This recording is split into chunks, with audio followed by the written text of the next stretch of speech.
ஆண்டவராக இயேசு கிறிஸ்துவின் நாமத்தில் என் அன்பின் வாழ்த்துக்கள். இந்த காலை வேளையில் உங்களை சந்திப்பதில் நான் மகிழ்ச்சி அடைகிறேன். நீங்கள் யாவரும் சுகமாய் இருப்பீர்கள் என்று கர்த்தருக்குள் நான் உங்களை குறித்து மேன்மை பாராட்டுகிறேன். இன்றைக்கு நம்முடைய தியானத்திற்காக நாம் தெரிந்து கொள்ளப் போகிற வேத வசனம் யாக்கோபு நிருபம் 3வது அதிகாரம் 2ஆம் வசனம். நாம் எல்லோரும் அநேக விஷயங்களில் தவறுகிறோம். ஒருவன் சொல் தவறாதவனானால் அவன் பூரண புருஷனும் தன் சரீரம் முழுவதையும் கடிவாளத்தினாலே அடக்கி கொள்ளக்கூடியவனுமாய் இருக்கிறான். நாம் எல்லாரும் அநேக விஷயங்களில் தவறுகிறோம். ஒருவன் சொல் தவறாதவனானால் அவன் தன் சரீரம் முழுவதையும் அடக்கி கடிவாளத்தினால் அதை அடக்கி ஆளுகிறவனாய் இருக்கிறான். சொல் தவறாத மனிதன். நம்முடைய வாழ்க்கையில் நாம் அநேக காரியங்களில் தவறுகிறோம். ஆனால் சொல் தவறாதவர்களாய் இருக்கிறோமா? நாம் சொன்ன சொல்லை காப்பாற்றுகிறவர்களாக இருக்கிறோமா? தேவனுடைய பிள்ளைகளுடைய வாயிலிருந்து புறப்படுகிற வார்த்தை அது கனத்துக்குரியதாய் இருக்கிறதா? சிலர் தெய்வ சமூகத்தில் ஜெபிப்பார்கள், பொருத்தனை பண்ணுவார்கள்.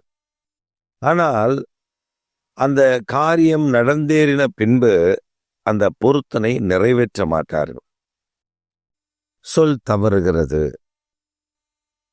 அது மாத்திரமல்ல, நம்முடைய ஜெபங்கள், நம்முடைய ஊழியங்கள், நம்முடைய வேலை ஸ்தலங்கள், நம்முடைய சகல காரியங்களிலேயும் நாம் நம்மை சார்ந்திருக்கிறவர்கள், நம்ம கீழானவர்கள், நம்ம மேலானவர்களுக்கு சில வாக்குகளை தருவோம்.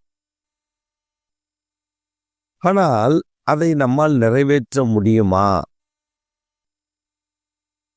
சிலர் வாய்க்கு வந்தபடியெல்லாம் சொல்லுவார்கள், அள்ளி வீசுவார்கள். ஒரு சமயம் ஒரு அம்மா இப்படி வந்து சொன்னாங்க, மாஸ்டர், கர்த்தர் என்னோடு பேசினார். இப்போ ஒரு ட்ரெண்ட் அப்படி வந்துருச்சு, கர்த்தர் என்கிட்ட பேசினா. என்ன சிஸ்டர் நம்ம கேட்போம்ல. அப்போ அவங்க, இந்த மாசத்துல இருந்து உங்களுக்கு அரிசி நான் தான் வாங்கி தருவேன். அப்படியா? கர்த்தர் என்கிட்ட வாங்கி கொடுக்க சொல்லிட்டா. சரி சிஸ்டர், அவ்வளவுதான் சொன்னாங்கல்ல, அதோட முடிஞ்சுது. அதுக்கப்புறம் அவங்க சொன்னாங்க, 2 மாசத்துக்கு ஒரு தடவை நான் வாங்கி கொடுத்துருவேன் அப்படின்னாங்க. அந்த 2 மாசம் எத்தனை வருஷமா வரலன்னு எனக்கு தெரியல. அப்ப நம்ம வாழ்க்கையில சொல் தவறுகிறோம், ஊழியத்துல சொல் தவறுகிறோம், ஜெபத்துல சொல் தவறுகிறோம். ஆனால் சொல் தவறாத மனிதன் ஒருவனும் இல்லை. எல்லா விஷயத்துல தவறுகிறோம். எந்த மனிதன் சொல் தவறாதவனாய் இருக்கிறானோ அந்த மனிதன் தன் சரீரத்தை பாதுகாத்துக் கொள்ளுகிறான், தன் ஆயுள் சக்கரத்தை காத்து கொள்ளுகிறான்.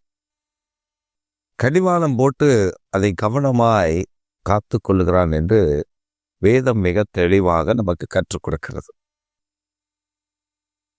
சில நேரங்களில் உணர்ச்சி வசப்பட்டு பேசிடுவோம், உணர்ச்சி வசப்பட்டுவோம், கபகபன் பேசிடுவோம். ஆனா அதை தேவனிடத்தில் கேட்க வேண்டும், கவனமாய் கேட்டு தேவனிடத்தில் சொல்ல வேண்டும். அவர் சொல்லுகிறதை நாம் செய்ய வேண்டும். நாம் என்ன செய்கிறோம் என்றால், தேவன் நமக்கு சொல்லாததை எல்லாம் நாம் அவர் சொன்னதை போல மற்றவர்களுக்கு பில்டப் பண்ணி சொல்லி அதுல தவறி விடுகிறோம். தேவன் சொன்னால் அதை நிறைவேற்றுவார். நல்ல கவனமா மனதில் வச்சுக்கோங்க. கர்த்தர் உங்கள் மூலமாய் ஒரு காரியத்தை நடப்பிக்க வேண்டும் என்று திட்டம் வைத்தால் அந்த காரியத்தை அப்படியே நிறைவேற்றுவார். அதற்கான காரியத்தை, அதற்கான வடிவாசலை, அதற்கான நன்மைகள், அதற்கான ஆசீர்வாதங்களை உங்களுக்கு தருவார். நான் வேலை ஸ்தலங்களில் கூட பாருங்க, பார்ட்னர்ஷிப் இருப்பாங்க. நான் வில்ல வளைச்சிருவேன், நான் அதை பண்ணிடுவேன், இதை பண்ணிடுவேன், நம்ம இப்படி பிஸ்னஸ் ஒன்றா இருந்து அதை பண்ணிடுவோம், இதை பண்ணிடுவோம்னு சொல்கிற ஆட்கள் பிஸ்னஸ் அப்படியே டெவலப் ஆகும். ஆரம்பத்தில் பார்த்தீங்கன்னா நம்ம 2 பேரும் சேர்ந்து தான் நம்ம தான் சாம்ராஜ்யத்தை கட்டிடுவோம் அப்படின்னு சொல்கிற வாய் 2 மாதம் லாபத்தை பார்த்த உடனே மாமனார் நைஸாக உள்ள வருவார், மனைவி நைஸாக உள்ள வருவா, சொந்தக்காரங்க ஒவ்வொருத்தனா உள்ள வந்து ஒவ்வொரு போஸ்டிங்கில் உட்காருவா. அந்த பார்ட்னரை கழுத்தை பிடிச்சி வெளில தள்ளாத குறையில ரொம்ப திறமையா அந்த பார்ட்னரை வெளியே தள்ளிட்டு பொழுசு இவன் ஆக்குபை பண்ணிக்குவான். நான் கண்கூடாய் பார்த்தது 3 வாலிபர்கள் ஒன்றாக இணைந்து ஒரு காரியத்தை செய்தார்கள். முதல்ல ஊழியம் என்ற போர்வையில வந்துச்சு. அதுக்கப்புறம் கொஞ்ச காலமாகி வருமானங்கள் அது நல்ல பிரபலமாகி நல்ல வருமானங்கள் வந்த உடனே அது பிஸ்னஸ் என்ற பார்வையில போயிடுச்சு. போகும்போது இப்போ லாபம் நிறைய வருது, லாபம் நிறைய வந்துடுச்சு, லட்சக்கணக்கில் வெளியில இருந்து வர ஆரம்பிச்சிருச்சு. அந்த ஒருத்தர் 3 பேர்ல ஒரு ஆள் டெக்னிக்கா ஒரு பார்ட்னரை கட் பண்ணி விட்டார், அடுத்த ஆளையும் கட் பண்ணி விட்டார். அந்த பார்ட்னர்ஷிப்ல இருந்த இடத்துல மனைவியை தூக்கி உள்ள போட்டுட்டு இவர் ஏறி அந்த குதிரை சவாரி செய்ய உட்கார்ந்தார். கர்த்தர் பார்த்தாரு, அவர் பிசினஸே க்ளோஸ் பண்ணிட்டார். தேவனுடைய வாக்கு தத்தங்கள் நமக்கு உண்மை உள்ளவைகள். அதனாலதான் சுவாசில நாசமுள்ள மனுஷனை நம்புவதை பார்க்கலும் இந்த சுவாசத்துல ராசியில சுவாசம் உள்ள மனுஷனை நம்புவதை பார்க்கலும் கர்த்தர் மேல் பட்டதெல்லாம் இருப்பதே நலம். நம்ம அப்படி கர்த்தர் மேல் பட்டதெல்லாம் இருக்கிறோம். சொல் தவறாம இருக்கும்.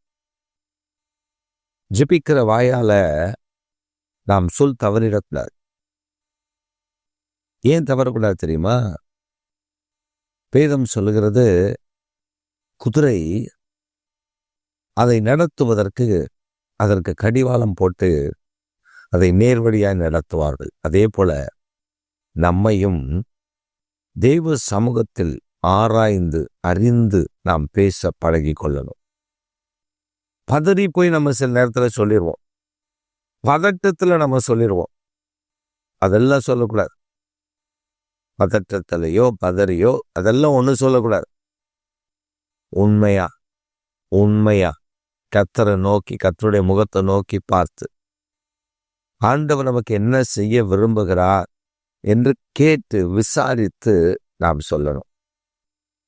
இந்த பழக்கம் எந்த மனிதனிடத்தில் இருக்கிறதோ அந்த மனிதன் சரீரத்தை அடக்கி ஆளுகிறார், கவனமாய் சரீரத்தை கையாளுகிறார் என்று அர்த்தம். நாம சில நேரங்கள்ல ஒரு உதவி செய்வோம், கர்த்தர் தான் சொல்லியிருப்பார், நம்ம போய் அந்த உதவியை செஞ்சிருவோம்.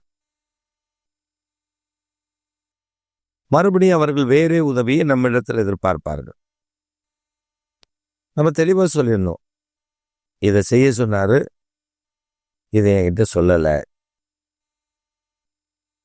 ஐயோ அவங்க வந்து கேட்டுட்டாங்க, நான் என்ன பண்ணேன், கடனை வாங்கி அதை பண்ண இதை பண்ண. நோ, எனக்கு கர்த்தர் சொன்னால் அதற்கான நன்மையை கொடுத்து என்னை ஆசீர்வதிப்பான். அதான் உண்மை. நான் என் ஊழியத்தில் நான் அதை பார்த்துருக்கேன். நமக்கே தேவையில்லை இருப்போம். சில நேரத்தில் சில காணிக்கைகளை பணங்களை கொடுத்து இதை கொண்டு போய் அவருக்கு கொடுன்றார். அவருக்கு கொடுக்க தெரியாதா? தெரியும். நம்ம அதில் உண்மையாக இருக்கமான்னு பார்ப்பார். நம்ம போய் அதை கொடுத்தோடனே அதை சொல்ல குட் அப்படின்றார், அவ்வளோதான். இப்போ நம்ம வாழ்க்கையில் சொல் தவறாமல் இருக்கணும். மனைவியிட்ட சொல் தவறுகிற எத்தனையோ புருஷர்கள் இருக்கிறாங்க. புருஷனிடத்துல சொன்ன சொல் தவறுகிற எத்தனையோ மனைவி இருக்கிறார்கள், பிள்ளைகள் இருக்கிறார்கள், பெற்றோர்கள் இருக்கிறார்கள். நாம் சொல் தவறாதவர்களாக இருக்கணும். வரும்போதே ஒரு ப்ரிப்பரேஷனோட வருவோம். ஆலயத்துக்குள்ள வரும்பொழுதே ஒரு ப்ரிப்பரேஷனோட வருவோம். ஒரு அம்மா வரும், ஆலயத்துக்கு ரொம்ப லேட்டாக வரும், முடியிற நேரத்துக்கு வரும். முடியறதுக்கு முன்னாடி ஒரு 10 நிமிஷத்துக்கு முன்னாடி வந்து உள்ளே உட்காந்து முக்காட போகிறோம். நம்ம கேட்டால் தூங்கிட்ட இப்போ என்ன, நம்ம என்ன செய்ய முடியும்? தூங்கிட்ட இப்போ என்னப்பா அப்படின்னு கேட்கும். ஒரு தெனாட்டா. இதை பார்த்து இன்னொரு விசுவாசி அதே பாணியில் நான் சொன்னேன், நீ அவர் இல்லை, நீ அவங்கள போல பேசணும்னு நினைக்காத, நீ தூங்கினா ஒரேடியாக தூங்க வச்சுடாது, ஜாக்கிரதை. ஆலயத்துக்கு வருவதற்கு ஆயத்தப்பட்டு வரணுமே அல்லாமல் ஒரு லெத்தாஜிக்கா, அதாவது ஒரு சோம்பல் தனமாய் ஊரெல்லாம் சுத்துறது. ஞாயிற்றுக்கிழமை காலையில் அப்போ டயர்டாக இல்லாமல் ராத்திரி 2 மணிக்கு 3 மணிக்கு 4 மணிக்கு வந்து படுத்தா எப்படி? அதில் வேற சொல்றது ரொம்ப டயர்ட். சொல்ல காத்து கொள்ளணும், நாவடக்கம் இருக்கும். அதுக்கப்புறம் ஃபோன் பண்ணி, பாஸ்டர் எனக்கு இந்த பிரச்சனை, பாஸ்டர் எனக்கு அந்த பிரச்சனை, நீயே பார்த்துக்க வேண்டியதானே, உனக்கு தான் பேச தெரியுமே. சொல்லை தவறாய் பயன்படுத்தி விடக்கூடாது. நிறைய விஷயங்களை நான் பேச முடியும், பேச தோன்றுகிறது, ஆனால் நேரமும் சமயம் நமக்கு இல்லை. ஆதலால் உங்கள் வாயின் வார்த்தைகளில் கவனமாயிருக்க, சொல் தவறாமல் இருக்க பழகுங்கள். தவறான வார்த்தைகளை, தவறான சொற்களை பயன்படுத்துவதிலிருந்து விலகிக் கொள்ளுங்கள். கர்த்தர் உங்கள் நடுவில் பலத்த கிரியைகளை செய்வார். ஆமென்.